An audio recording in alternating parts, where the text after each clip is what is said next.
Let's talk about this further with South African National Energy Development Institute's Professor Sampson Mamphweli. A very good evening to you, Professor. Welcome back to News at Prime. So from Govan's report then, the electricity minister saying much of what has been said since his appointment.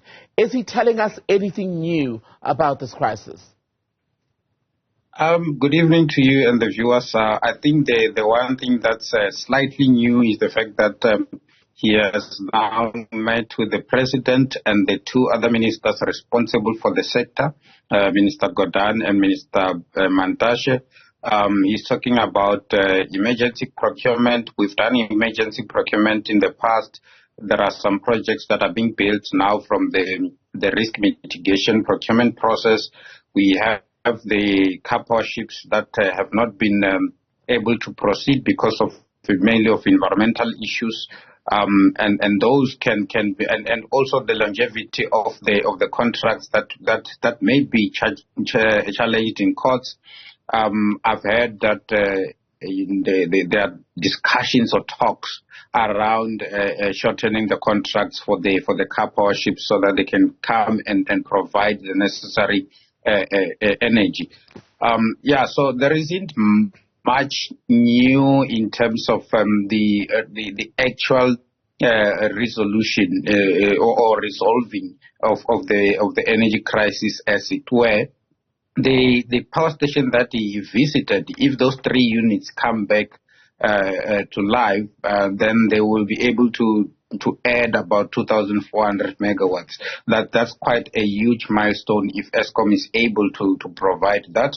In terms of his powers, he's very much right. No minister has got the right to instruct Eskom or the board on anything, not even Minister Godhan.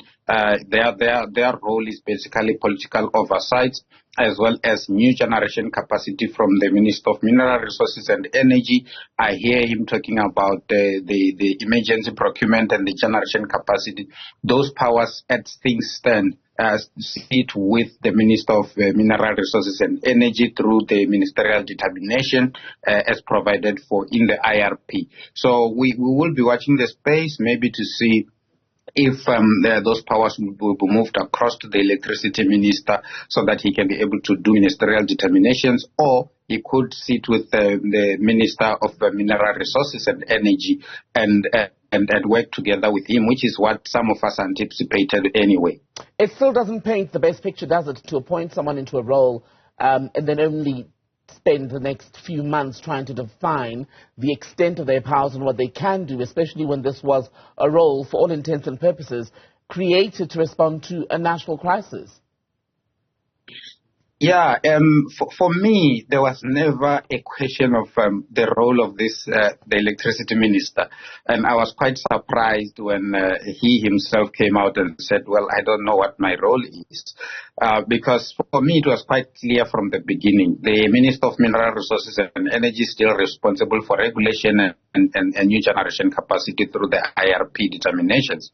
The Minister of Public Enterprises is still responsible for governance at Eskom and political oversight. So he's the one who appoints the board appoints the CEO and the executives, and then he provides political oversight in terms of the work that Eskom is doing. For him, when the president appointed him, he talked about the one-stop shop, the fact that he wanted someone who will focus on the implementation of the Energy Action Plan, which is the plan that NICOM has worked on, the plan that NICOM, or the Energy Crisis Committee, is busy polishing.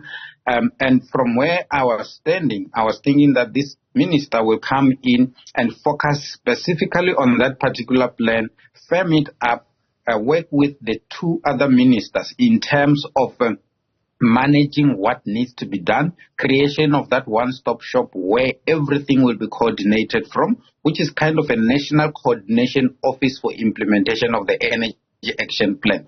If that is the route that he would have taken, it was not going to coincide with anybody's powers in terms of the current ministers, and he was not going to require any powers from any minister apart from maybe requiring some executive authority in terms of when it comes to exemption of some of the institutions, key institutions, when it comes to load shedding, and also for him to be able to go out there and raise funding where there's a need for them to raise funding, because as things stand, we need about 130 billion rand to fix the ESCOM.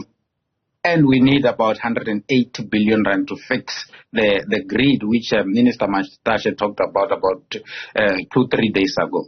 So without clearly defined powers and still some discussions waiting to happen then at cabinet level and even involving the president, are the roadshows by this electricity minister, Dr. Ramokgopa, at this stage, are they merely a performative roadshow because they don't seem to be bringing an actual difference? No decisions are taken during the trips.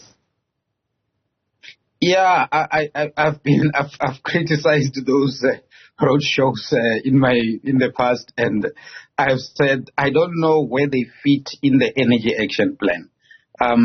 Because for me, everything boils down to plan. Minister Mantashe is implementing the IRP, and he's doing it very well.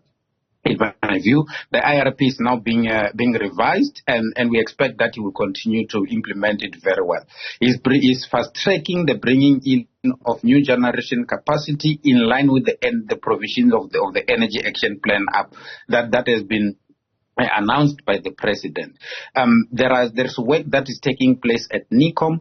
There are milestones and deliverables. So if those visits, in my view, those visits need to fit somewhere in the Energy Action Plan, and I fail to understand where they fit, because even the communication from the Minister of Electricity, I've said it before, and I said he needs to drill down to the Energy Action Plan and say, this is our plan as the country, alongside the IRP and other plans, but this is what I'm implementing. Here are the milestones, here are the objectives, here are the deliverables. Hold me accountable for the following milestones. Now, we can't hold the Minister of Electricity for visiting power stations. It can't be. What are we going to hold him for? To say he has visited Kusile, has visited Mitupi, then what? Where does that visit fit into the implementation of the Energy Action Plan? That is where I'm still failing. And as someone who is now also part of the government, I'm going to raise these kind of issues from within. Right. Thank you so much for your time as always. Professor Sampson Mamphweli, a pleasure to speak to you.